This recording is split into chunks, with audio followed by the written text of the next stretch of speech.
Hello friends, micro organism के दूसरे part में आज हम बात करेंगे नाइट्रोजन साइकिल की।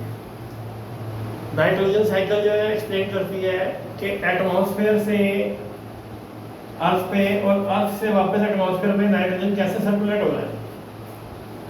नाइट्रोजन साइकिल समझने के लिए सबसे पहले आपको ये समझना पड़ेगा कि हमारी बॉडी में नाइट्रोजन किस फॉर्म में है, या प्लांट में जो है नाइट्रोजन किस फॉर्म में है। हमारी बॉडी में जो मसल्स हैं ये बनी हुई हैं प्रोटीन की, और एनिमल प्रोटीन के लिए नाइट्रोजन का होना बहुत जरूरी है।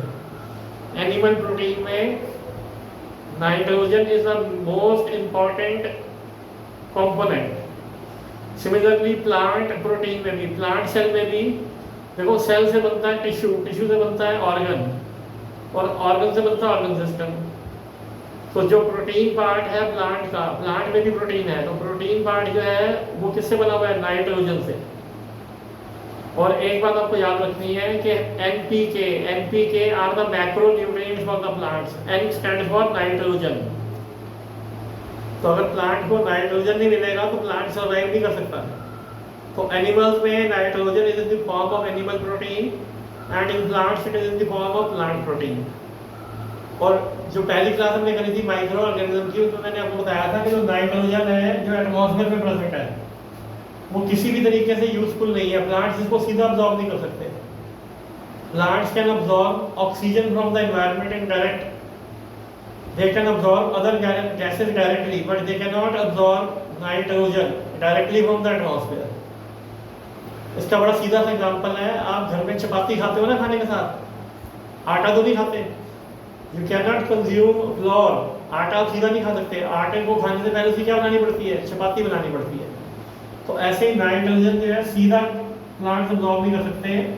नाइट्रोजनस कंपाउंड्स होते हैं, नाइट्रेट और नाइट्राइट, इसको प्लांट अब्जॉर्ब कर सकते हैं सॉइल में। तो जो पहला स्टेप है नाइट्रोजन साइकिल का वो है nitrogen fixation. Nitrogen fixation means the bacteria present in the atmosphere and some blue-green algae convert atmospheric nitrogen into nitrogenous compounds. This is the first step. कि bacteria present in the atmosphere and blue-green algae converts nitrogen in the atmosphere into nitrogenous compounds and fix them in the soil. और ये nitrogenous compounds हैं nitrate और nitrites. Besides bacteria कुछ natural processes भी हैं जिससे कि एटमॉस्फेरिक नाइट्रोजन जो है सॉइल में आ जाता है। इसमें है लाइटनिंग, बिजली का कड़कना। जब बहुत ज़्यादा बारिश होती है या बहुत ज़्यादा तूफान आता है तो बादल गरजते हैं। जब बादल गरजते हैं तो उनमें क्या होती है? लाइटनिंग, बिजली कड़कती है। तो जब बिजली कड़कती है उस समय भी एटमॉस्फेरिक नाइट्रोजन नाइट्रेट और नाइट्राइट इसी फॉर्म में कहाँ चले जाता है? सॉइल में। ये पहला स्टेप है नाइट्रोजन का। By nitrogen fixation, nitrogen moves from atmosphere into the soil in the earth. Then this nitrogen is absorbed by the plants through the roots and it converts into plant protein. हम चाहे vegetarian है या non vegetarian है, directly या indirectly किस पे depend करते हैं? प्लांट्स पे। तो जब ये प्लांट कंज्यूम करते हैं एनिमल्स, जब ये एनिमल प्लांट को कंज्यूम करते हैं तो जो नाइट्रोजन पास ऑन होता है वो किस पे कन्वर्ट हो जाता है? एनिमल प्रोटीन में। ठीक है। तो जब प्लांट्स या एनिमल्स मरने के बाद डिकम्पोज होना शुरू होते हैं तो they give nitrogenous compounds back into the soil. One process is decomposition, other process is excretion. Animal के एक्सक्रीटरी प्रोडक्ट्स जो होते हैं उनमें यूरिया बहुत ज़्यादा होता है, तो एक्सक्रीशन के थ्रू भी यूरिया बढ़ जाता है किसमें? सॉइल में।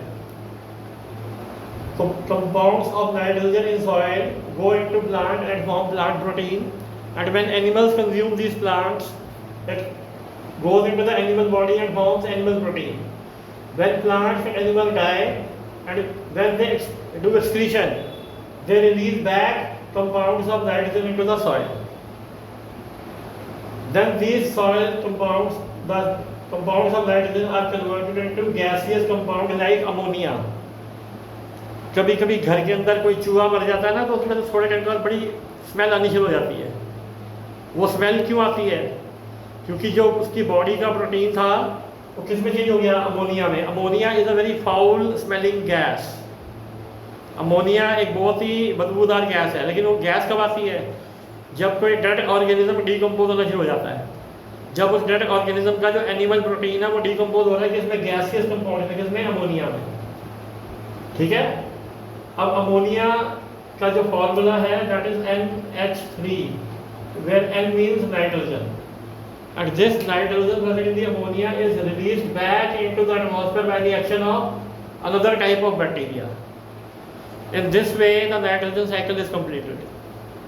From atmosphere it comes into soil, from soil it goes into plants, from plants it goes into animal. After their touch it moves back into the soil and by the decomposition it becomes ammonia, a gaseous compound, and this ammonia is finally converted into atmospheric nitrogen by the action of another type of bacteria. So this is nitrogen cycle. So in this way we can say microorganisms like bacteria and blue green algae help in nitrogen cycle. अब जैसे कि हमने बात करी थी micro organisms हमारे friends भी हैं और वो हमारे एनिमीज भी हैं। एनिमीज क्यों है? Because they cause lot of diseases and the organisms which spread these diseases are called vectors or carriers. देखिए दो टाइप के डिजीजेस हैं। एक है कम्युनिकेबल जिसको हम कहते हैं इन्फेक्शियस। इन्फेक्शियस का मतलब क्या है? जो किसी के छूने से या जो हवा से या जो पानी से या जो मच्छरों के काटने से फैल जाए वो कम्युनिकेबल डिजीज है। आज की डेट में सबसे बड़ा कम्युनिकेबल डिजीज कौन सा चल रहा है? Corona. It is spreading from man to man by touch और बाय थ्रू ड्रॉपलेट्स। जब हम छींकते हैं तो वो ड्रॉपलेट्स हवा में फैल जाती हैं। They might contain Covid virus. So such diseases are known as communicable, which can spread from one person to another. और organisms जो इनको spread करते हैं, they are known as vectors, vectors और carriers. सबसे common carrier कौन सा है? House fly. जितनी भी बीमारियां हैं उनमें से मैक्सिमम बीमारियों को फैलाने के लिए जिम्मेवार कौन है? हाउस फ्लाई है। क्योंकि हाउस फ्लाई किसी भी जगह पे जहाँ पे ज़्यादा गार्बेज होगा वहाँ पे बैठ जाएगी और फिर गार्बेज से उड़ के आएगी और फिर खाने की चीज़ में बैठ जाएगी। So housefly is a very common carrier, and other carriers are mosquitoes. Mosquitoes are also responsible for spread of many diseases like malaria. Malaria is spread by female Anopheles mosquito. उसके बाद डेंगू या dengue जिसको कहते हैं, it is spread by female Aedes mosquito. So the diseases which spread from one person to another person through air, water, through touch are known as communicable diseases. और communicable diseases को फैलाने के लिए responsible कौन है? Vectors या carriers. Vectors are those organisms which spread the disease. Mosquito malaria spread करता है, डेंगू स्प्रेड करता है। अब जैसे जिसको मलेरिया हो गया, अगर उसको मच्छर काटेगा तो मच्छर जब वही मच्छर उड़ के किसी और हेल्दी पर्सन को काटेगा तो वो क्या स्प्रेड कर देगा? मलेरिया या डेंगू। इसीलिए कहते हैं कि जगह पे किसी जगह पे कूलर में, डेजर्ट कूलर में, किसी पुरानी बाल्टी में या किसी जगह पे पानी इकट्ठा नहीं होना चाहिए। क्योंकि पानी में ही मच्छर क्या करते हैं? दे ब्रीड इन स्टैग्नेंट वाटर। थोड़े पानी में मच्छर जो है पैदा होते हैं। और मच्छर क्या है? मच्छर बहुत सारी कम्युनिकेबल बीमारियों को फैलाते हैं। इसलिए हमें अपने घर के आसपास डेजर्ट कूलर में, पुरानी बाल्टियों में, गमलों में पानी इकट्ठा नहीं होने देना चाहिए। ठीक है। क्या उसके अलावा जो है माइक्रो ऑर्गेनिज्म ये हमें नुकसान पहुंचाते हैं by the process of food poisoning. What is food poisoning? Food poisoning का मतलब है किसी भी फूड के ऊपर जिसको हम इमीडिएटली कंज्यूम नहीं करते या जिसको हम गर्म मौसम में बाहर छोड़ देते हैं थोड़ी देर के लिए, जो माइक्रो ऑर्गेनिजम्स हैं they grow very fast in the temperature range between 25 degree Celsius to 35 degree Celsius. इस टेम्परेचर रेंज में और मॉइस्चर में, मॉइस्चर का मतलब क्या है, amount of water vapour present in the air, इस नमी वाली कंडीशन में और इस टेम्परेचर में micro organism grow very fast. तो जब ये ग्रो करते हैं फूड आइटम में, तो फूड आइटम में क्या प्रोड्यूस करते हैं, harmful chemicals which are known as toxins, and these toxins are basically poisonous. इसीलिए जब आप कोई बासा खाना खाते हो या स्टेल फूड खाते हो तो उससे आपको वॉमिटिंग की फीलिंग होती है, हेडेक होता है, ठीक है, और कभी कभी it can prove very dangerous. तो this spoilage of food by the action of microorganism is called food poisoning, which can be prevented, we can prevent food poisoning. सबसे कॉमन इसका एग्जांपल क्या है, यूज ऑफ रेफ्रिजरेटर। घर के अंदर refrigerator का काम क्या है, सर्दियों में अगर आप दूध को या किसी और खाने की चीज को बाहर भी रख दोगे तो उसकी जल्दी खराब नहीं होगी, लेकिन गर्मियों में या बारिश के मौसम में आपको जैसे ही बाहर रखोगे तो टेम्परेचर भी ज़्यादा है और मॉइस्चर भी है, जिसकी वजह से बड़े रैपिडली उसमें क्या ग्रो करेंगे, माइक्रो ऑर्गेनिजम्स।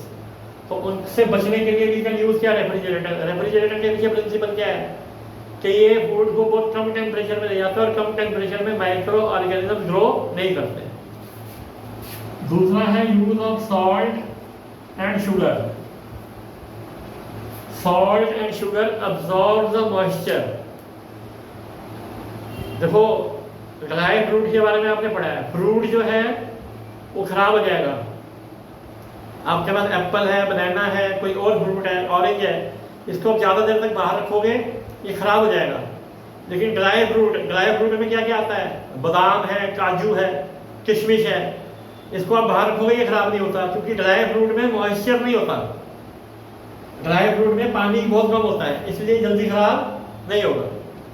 तो use of salt and sugar removes water from the food item, it removes moisture from the food item, जिससे माइक्रो ऑर्गेनिज्म को ग्रो करने के लिए मॉइस्चर नहीं मिलता। फिर boiling is another method, boiling of water, boiling of milk is another method of killing microorganisms. Use of vinegar. आम खराब हो जाता है लेकिन आम का अचार खराब नहीं होता।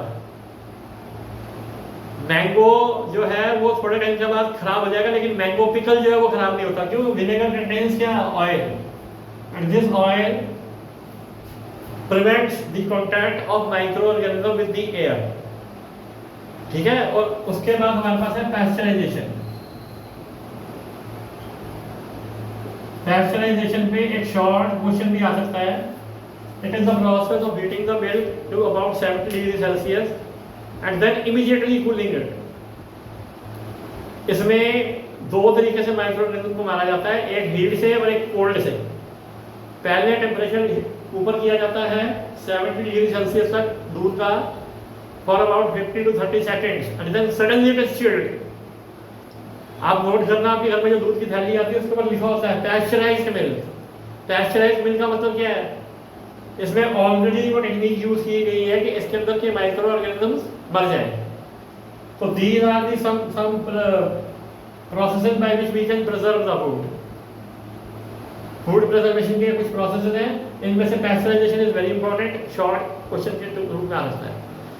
उसके अलावा आपको हर माइक्रो ऑर्गेनिज्म से होने वाले कम से कम 3 डिजीजेस के नाम याद करने हैं।